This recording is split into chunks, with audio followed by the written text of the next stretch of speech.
No dia 6 de julho, a igreja celebra São Goar, sacerdote que entrou para a glória no ano 575. São Goar, natural da Aquitânia, foi filho de pais ilustres. Já na idade de 6 anos, deu indícios inequívocos de futura santidade, mostrando-se avesso às puerilidades próprias dessa idade e inclinado à vida religiosa.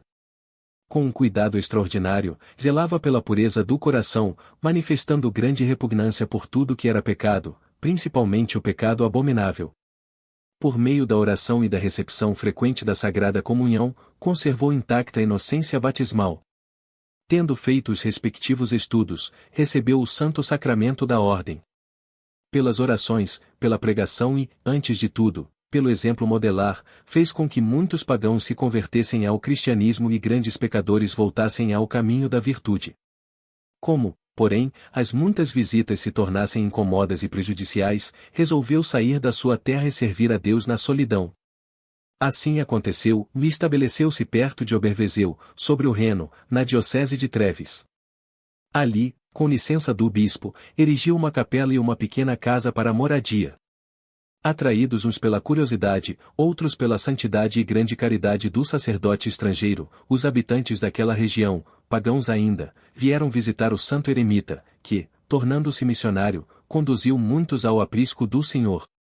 A fama de São Goar espalhou-se largamente e suas prédicas foram corroboradas por numerosos milagres. No intuito de ganhar muitas almas para o céu, São Goar recebia muito bem os que o visitavam, hospedava-os em sua casa e, com a maior liberalidade, e expunha à disposição o que havia na despensa. O resultado foi a conversão de muitos pagãos. Deus, porém, permitiu que o proceder do seu servo fosse mal interpretado por outros, e daí resultasse para o santo eremita uma série de provações. 2 comissários do bispo de Treves, que o foram visitar, receberam do santo o acolhimento que este dava a todos os que o procuravam. Mas não foi isso que entenderam. Relataram ao bispo que o eremita era um grande hipócrita, cuja vida não estava de acordo com as regras da moral cristã, que se banqueteava com os mundanos e os milagres que fazia não passavam de embustes. O bispo deu crédito ao que lhe foi contado e ordenou que São Goar comparecesse à sua presença. Outra vez os 2 comissários se dirigiram ao recolhimento do santo homem, que os agasalhou com a maior amabilidade, pelo que o censuraram, dizendo: não esperávamos encontrar uma mesa tão opípara na casa de um homem que dizem ser tão santo. Não diríeis isso, respondeu o santo, se aceitasseis com caridade o que a caridade vos oferece. No dia seguinte, lhes preparou outra vez um bom almoço, o que eles, com aparente indignação, recusaram, obrigando-o porque não pensava em outra coisa senão em beber e comer. Negando-se assim ao almoço do santo homem, pediram que lhes desse alguma coisa para comerem no caminho, no que foram atendidos. Goar deu a um pobre o almoço que havia preparado para os hóspedes. Depois, montaram a cavalo, em demanda de Treves. Goar passou o tempo quase todo rezando e recitando salmos.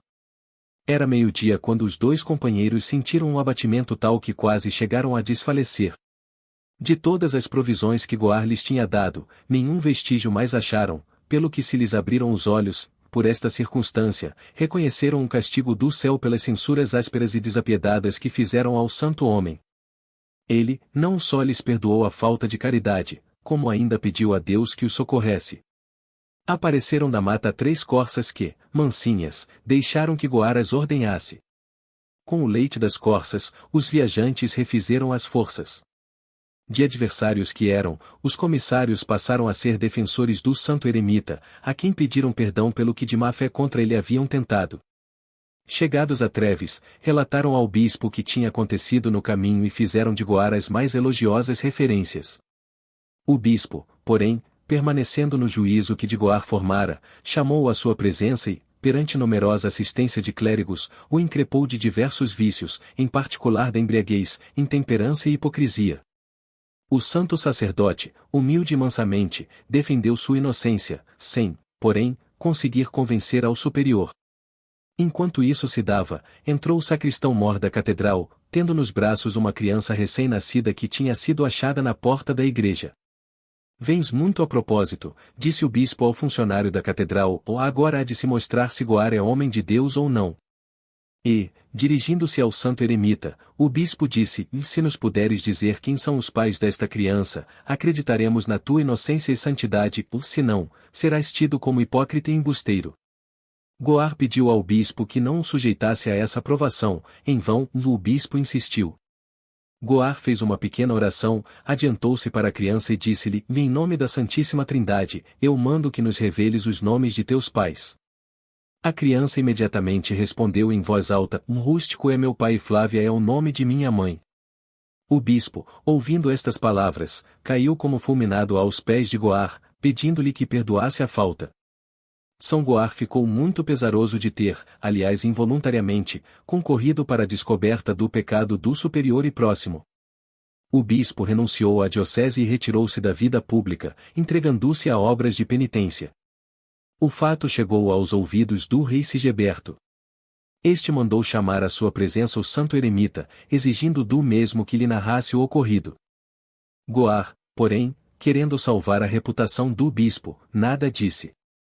Sigeberto, então, para exonerar a consciência do santo sacerdote e para mostrar que tudo já sabia, contou o que se tinha dado, pedindo apenas que Goar lhe dissesse se as informações que tinha eram concordantes com a verdade. São Goar respondeu: Como Vossa Majestade já contou tudo, nada mais tenho a acrescentar. O rei mostrou-se tão edificado com esta resposta que ofereceu a Goar a dignidade episcopal.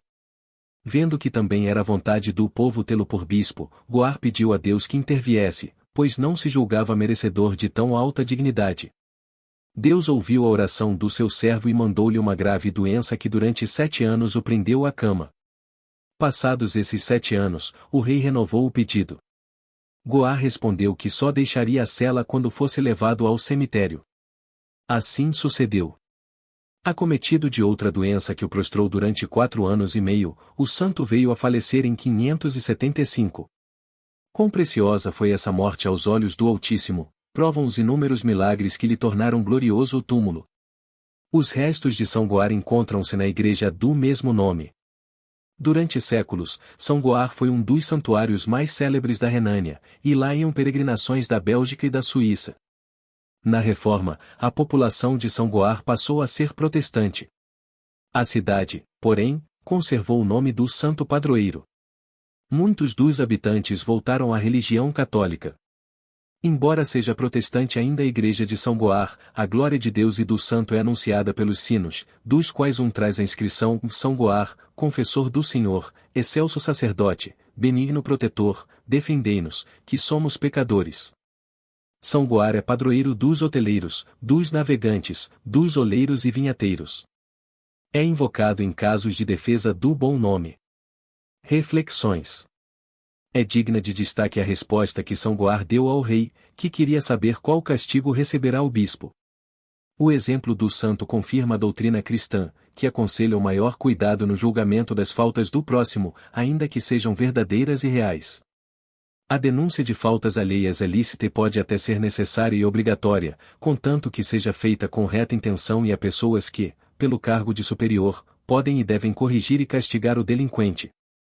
Revelar crimes ocultos, relatá-los só por curiosidade e para causar sensação, além de fazê-lo a pessoas que não têm nenhuma influência disciplinar ou educativa sobre o pecador, é reprovável, é difamação, é pecado e pecado grave, se o assunto apresenta alguma gravidade. Falar de faltas públicas não é difamar o próximo, mas, muitas vezes, faltar à caridade. O verdadeiro cristão, que quer merecer o honroso título de discípulo de Cristo, abstém-se completamente da censura e faz um contrato com a língua, de nunca dizer palavra que possa ofender a caridade. Santos do Martirológio Romano, cuja memória é celebrada hoje.